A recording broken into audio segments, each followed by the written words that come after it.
You're listening to The Alex Jones Show.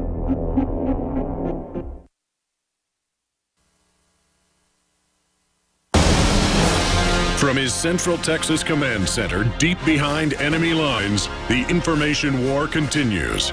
It's Alex Jones and the GCN Radio Network.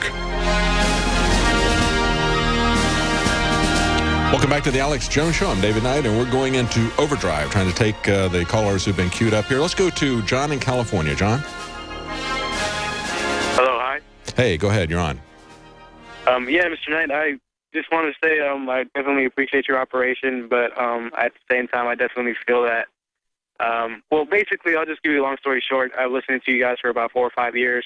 I've been trying to make of, sort of what's going on in the world. I'm 22 years old. I'm, one of those new generation people that I just see my generation nowadays, and it just kind of seems like nobody cares about anything. At the same time, I kind of understand since, I'm a first-generation American. My parents are originally from Mexico, and you definitely see an obvious the discrepancy when it comes to just social things, structural things. Everything's just completely different. So I definitely can see why there's sort of like a very arrogant and obsessed culture nowadays.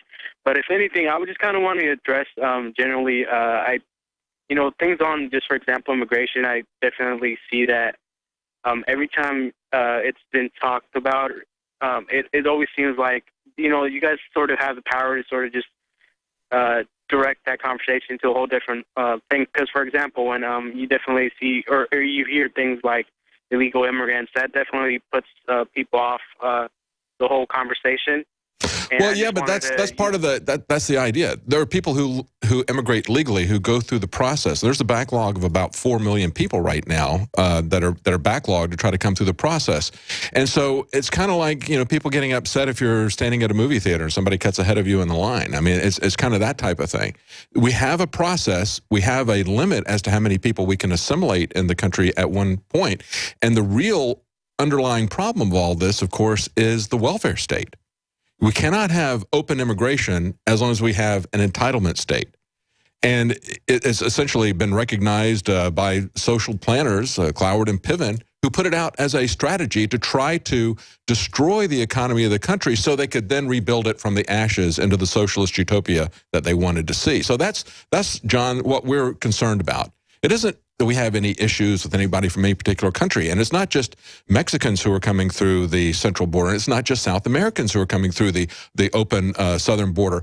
It's people from any country can come through here. We have anchor babies from China, women who are coming here and having babies, coming here on a vacation just to have a baby from China so they can go back and then have a child who can then help them to come in with immigration, help them to get on a welfare state if they want. So that's the issue that we have with it, is that there has to be some kind of a process, there has to be some kind of control with it. Does that make sense to you?